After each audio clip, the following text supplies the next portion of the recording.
So there's one more post that came after I finished the earlier drop, and it is an important one. And it's important because there's so much left out. So hang on just a second. There we go. So someone took offense today that I quoted both the Jerusalem Post and what was the other one, Times of Israel, because obviously they're bad guys too, and how dare I quote them? And yet the object for us is to look at all sources and to see what they have to say. And that doesn't mean we agree with them. You know, I look at CNN once in a while. That doesn't mean I agree with it very much or very often. So the final piece of this, and this is in this entire train, and an awful lot of it has to do with the Big Bang, with the 2.6 Richter scale explosion the other day, and has to do with Iran doing it, allegedly doing it. Look, I put allegedly on all of this. I wasn't sitting there with a set of binoculars watching the planes come over, and even if I had been, I wouldn't know. And here's the reason. Because I can look at the planes and I can see the markings on them, and those markings could be wet paint from that afternoon, and they could be from another country. And how do I know that that's possible? Well, guess what? That's where false flags come from.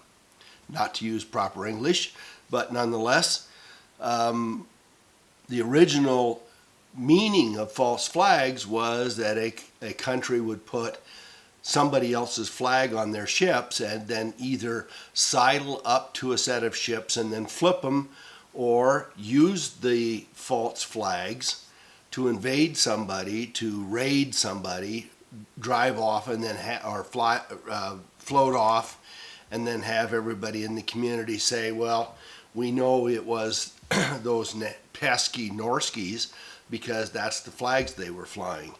And that goes clear back to Rome. And it probably goes back 5,000 years before that. So this morning we played 4-dimensional, 17-dimensional chess, and we played with how everything gets to Iran, and how something that I didn't fully point out, which is actually part of it, was that the uranium-1 has a fingerprint, right? It has DNA. There are isotopic marks on it which tell from where it came, probably right down to the factory where it was made, and maybe even the batch that it was made in. And so it was routed up through Canada, and Q has been telling us that this route could, went to Canada, much like the Harry Hopkins stuff came from Canada in the 40s. The poor Canadians get used as a fault for having run this stuff through, even though they had nothing to do with it. And then it goes from there into Europe, and from there to where? And so we've got the triple M, right? We've got May and Merkel and Macron, and that's 12 is before two of them were in, but it doesn't change anything. They're all playing games in 2012 or whenever it happened. And they're all still playing games now, and they are just puppets. And so we change this puppet to this puppet, and away we go. And the idea then is that this nuclear stuff, Q indicated or intimated that it went perhaps to North Korea. Now we're seeing that it went into Iran as well. Well, is Q changing his tune? Maybe. Yeah, maybe. I don't know. But even more than that, the deeper part of the deal was that this isotopic markers that are in it would indicate that it was the 20% of the uranium-2 deal that went through Canada, et cetera, that was supposed to be controlled by Russia, and that it ended up in Iran and could be isotopically identified in Iran, and then, of course, in this case in Syria, because it's supposedly an Iranian base. So we've got all of these pieces. All right, well, let's take this all. I'm going to do this. Let's take this all. All right, you got 17-sided dimensional chess. Squeeze it all up into a little ball. And then start building squares for your 18th level, for your next level out, because that's not the big picture.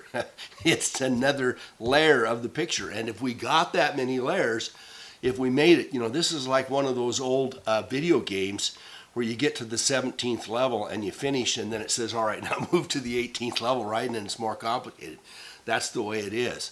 So now we go to the 18th level, which is Israel. And Q said a couple months ago that they're saving Israel for last. And so I know some of you who follow me feel that Israel is the savior state and that it is God's will that this be the source of everything, and that it is a precursor to end time, or whatever, however you unfold it. I don't see it that way. To be perfectly honest, I don't see it that way.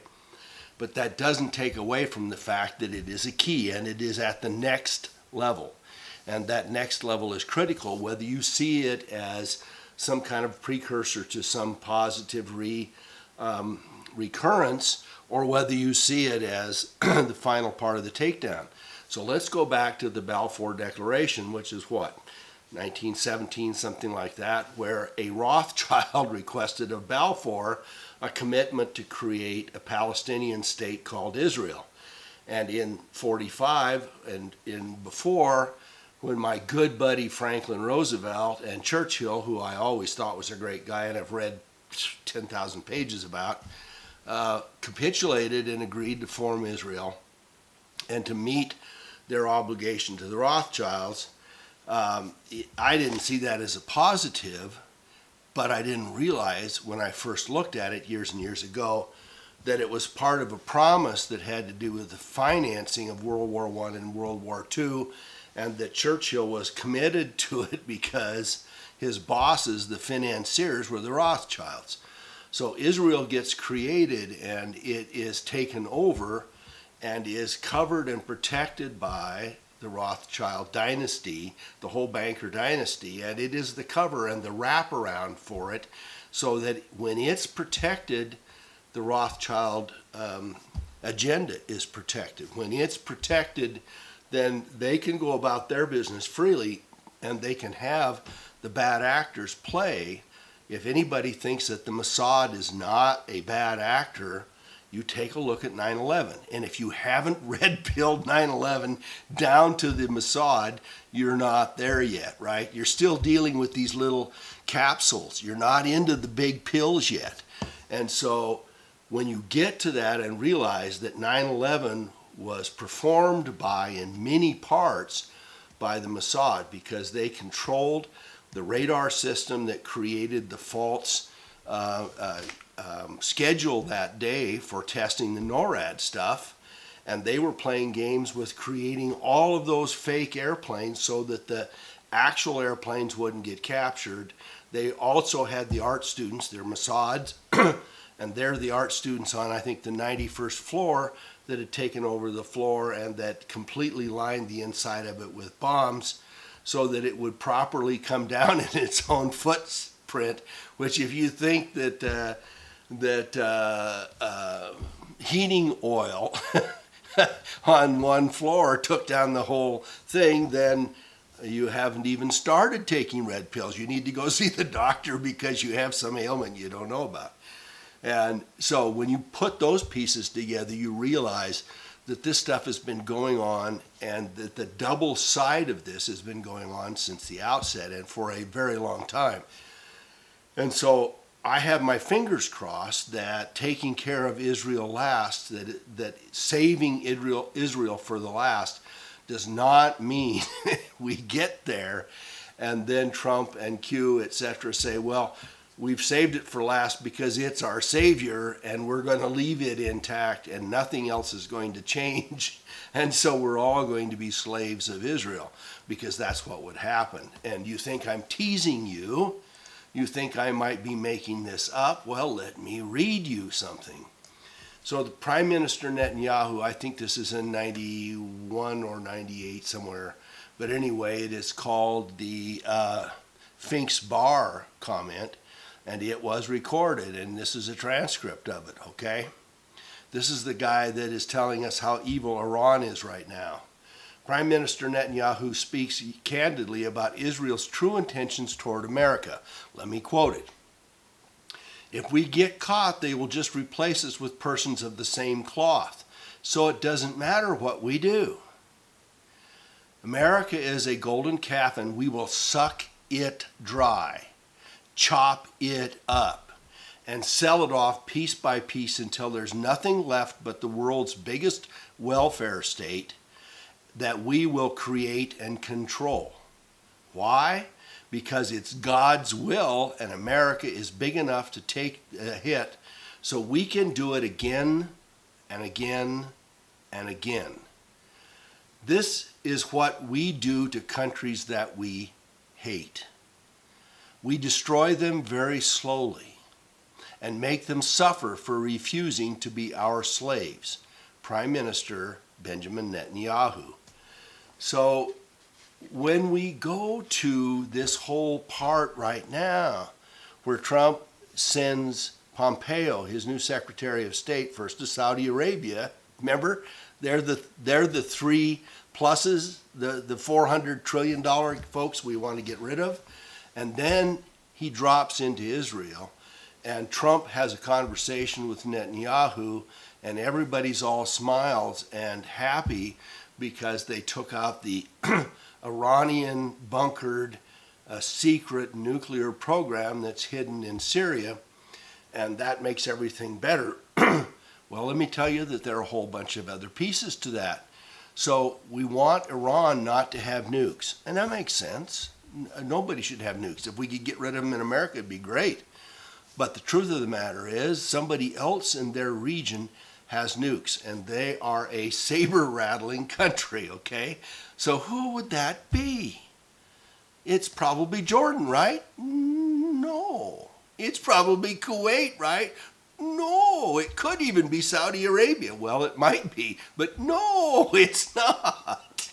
Israel has as many as 400 or more nuclear weapons, aimed not only at capitals of the Middle East, so you can list all those, Saudi and the rest of them, although they probably do more dirty stuff with Saudi than anybody else, including the United States, but also at Europe. And their plan is, one of their plans is that they have a Samson option. You know what the Samson option is for Israel? Well, if you know the Bible, you know what Samson did, right? Samson said, if you're going to be bad to me, I'm taking the temple down. You all come down with me. Boom! That's what happens. So is the plan to destroy all of the cities in Europe and the Middle East if they ever feel that they are pushed past the point that they feel comfortable, such as if they were forced to adopt the South African solution of giving citizenship to the Palestinians. Okay? And here's another guy, Martin Levy von Creveld, professor of military history in the Hebrew University in Jerusalem, and he says, we possess several hundred atomic warheads and rockets that can launch them at targets in all directions, perhaps even at Rome. Let me quote General Moshe Dayan. Israel must be like a mad dog, too dangerous to bother. I consider it hopeless that at this point we shall have to try to prevent things from coming to that, if at all possible. Our armed forces, however, are not the 30th strongest in the world, but rather the second or the third. We have the capability to take the world down with us, and I can assure you that that will happen before Israel goes under. So the other piece of this that has not been played yet has to do both with the Rothschilds, and they're wrapping themselves in the Israeli mantle, the mantle of invincibility and the mantle that no one can criticize, right? So I'm going to be marked as somebody who hates Jews because I criticize the dark side of Israel, and perhaps even because I criticize the Rothschilds, who are, of course, Jewish. Well, they're not. They're not Jewish, right? they're Ashkenazis, and they have not been practicing Jews for generations, and they use Israel and the honest, decent people that are Jewish as a place to hide.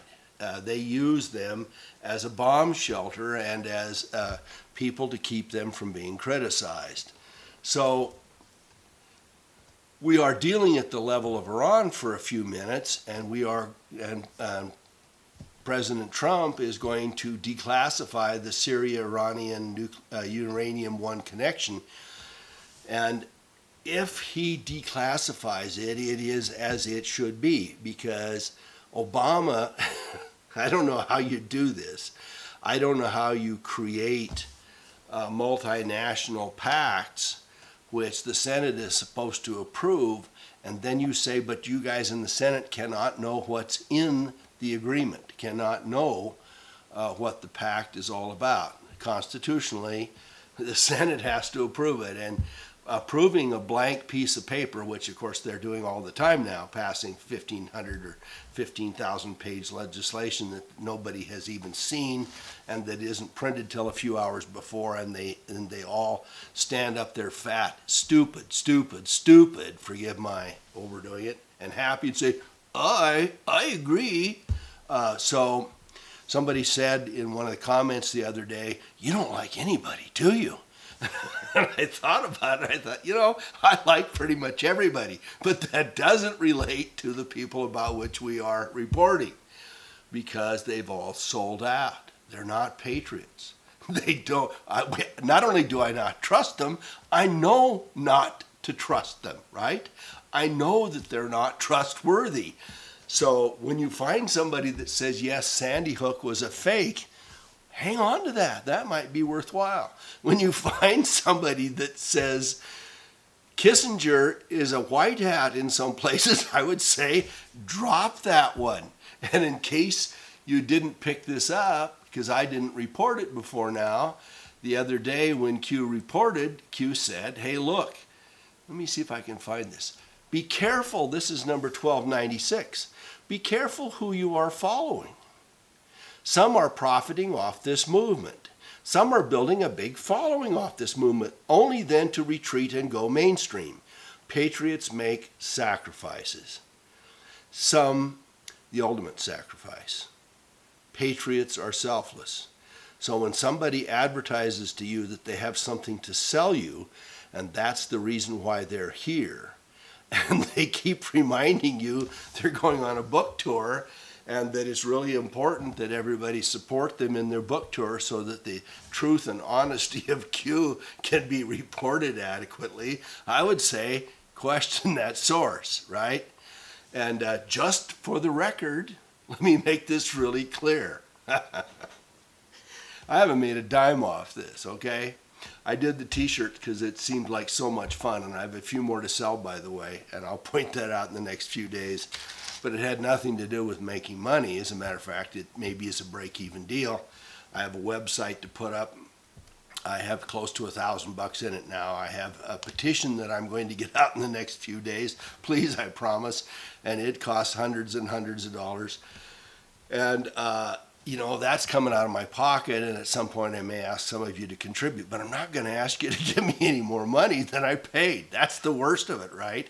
And so... And let me add to this while we're at this, because people keep asking me this. Some people who believe in this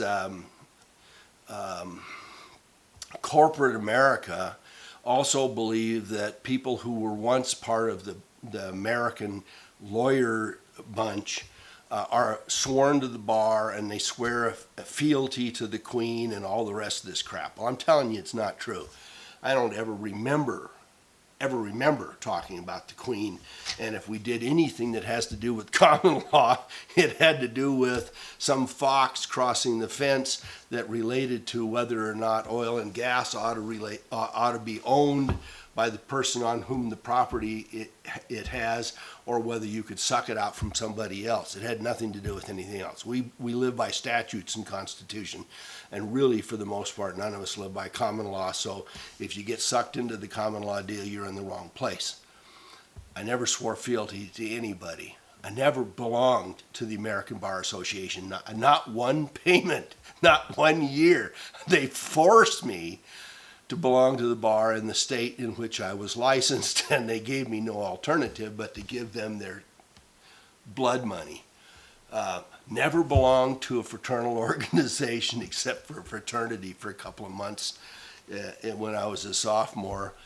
Never belonged to any kind of Masonic bunch. Never belonged to any Knights or Exemplar or Columbus or anybody else. No, don't have any alliances with anybody. Don't belong to any churches. Don't belong to any religious groups. Nobody will claim me, right? You got to appreciate this, right? and I have no alliances whatever. So I'm not making any money. I don't have any alliances. I don't have any allegiances. I've never been in the CIA. I've never been in any clandestine organization. I've never been paid by the federal government except for some Social Security checks. And I only worked for somebody else for a few months in 40 odd years, and that was for a couple months for a guy with a guy that was running for governor. So let me get full disclosure here. I don't have anything to gain, and if the guys in black suits show up here because they're mad at me for calling them out, I'm going to have to use my own shotgun to straighten it up. That's the way it goes.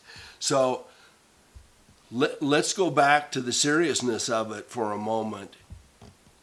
I know that you who follow take this seriously, and I know that you're patriots, and I know that you're passionate about this, and I know that you wouldn't be watching and looking and seeking and trying to figure out what's going on if you weren't passionate, and if you didn't care for this country, and if you didn't care for yourselves and your family, and for your children and grandchildren and posterity, and for your obligation as a patriotic American to make this place better, okay? That's the way I feel. And so let's look at what we do to keep an honest and open dialogue, me to you and you to me, and I welcome your sharing.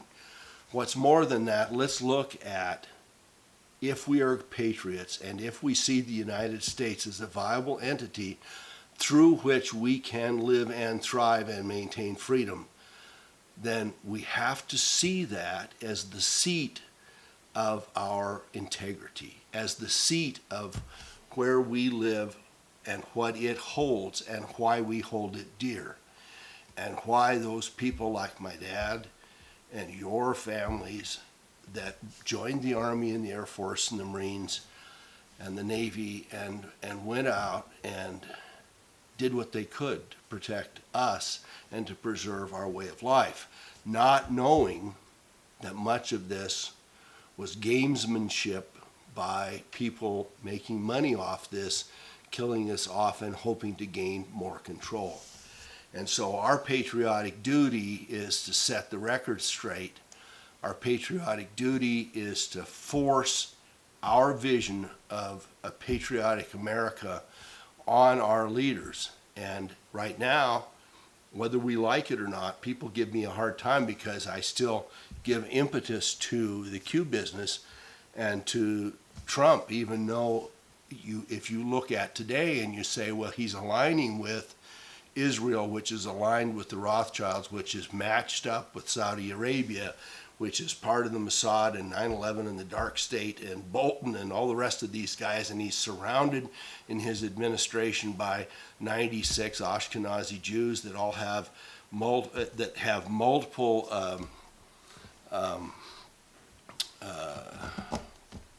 certificates. I'm just drawing a blank here, that have passports here and elsewhere, that have mixed alliances, and that have belonged to other outfits like some of the banks and the rest of these guys who have no allegiance to us. It is scary. It is unsettling. If you think I'm 100% in the bag, you're wrong. I'm not. I'm looking for more to happen. And I will keep my fingers crossed, even if this progresses through all of these processes. North Korea gets cleared off, the folks start to be taken down, Hollywood gets exposed, the Congress folks in mass, 100 or 150 of them or 250 of them, flee the Capitol. The administrative folks, the embedded SES folks resign in mass. The elections go completely better, and we have honest people that are willing to stand forth and say, when we have been duped, even if all of that happens, we're not done. Even if all of that happens, we're still not done. And we cannot let people take a huge sigh of relief and say we have it fixed now, because it won't be fixed. So even at that point, we need to say, no, no, no, you got to take the bankers down. You got to take the Fed Reserve down. You've got to take the source of the money down. You've got to hold them accountable. You've got to create, in fact, a forced jubilee, which is that our national debt and all of the rest of the stuff that we have been defrauded out of and for which we are paying our taxes, these phony wars that we've been sucked into, that $250 billion we were going to give to Iran twice a year, and how much of it is going to go to Macron and to Theresa May and to Merkel or their administrations, or people sucked in under them, or their secret agencies that are going to create more mayhem, that are going to be part of the Five Eyes or whatever else they're going to do against us, then we need to shake it all out. Shake it all out. And that means the determination and the knowingness of us. So this morning, 17 level chess was enough. This afternoon, it moved to 18. We just added a new dimension, folks. So if you aren't into theoretical physics, we're probably at the outer edge. And that's for me too. So let's have a little fun with this, but let's take it seriously, because this is our country. And I welcome you to take a look at that 1307. I also welcome you to take a look at the one I quoted you, number 1296, and to take a look seriously and conscientiously at all of these folks that are posting. Folks that used to be NSA or CIA, folks that still have allegiances, people that are wandering around and doing videos and have staffs and no visible means of support are subject to question. And unless they tell us that they're a trust baby, I don't trust them, okay? And even if they're a trust baby, I want to know who set their trust up for them. So that's the next layer as I see it, and it is a tough layer, okay? And for those of you who believe that Israel is our ultimate golden state, I'm going to tell you it ain't true. It just ain't true. Take the 9/11 pill and then feel the bitterness of it and realize it ain't true, okay? So that's the report for today. If you like it, give a thumbs up. Hang in there. Subscribe if you will. I think they're lying to me about how many people are checking in, and I'll tell you how I know some of that. People keep getting unsubscribed. I don't know whether that's true right now. If it is, please put a note on the comments if you're getting dumped and unsubscribed. More than that, when I check my analytics, it says I've got 16,000 people that have looked at something. When I go back to the screen itself, it says 8,000 or 9,000. So there's a lot of goofiness going on, and I'm just here for the ride, right? It's part of the merry-go-round. So we do what we can, and we see what we come up with. I'm about to run out of time. Thanks so much. Thanks for subscribing.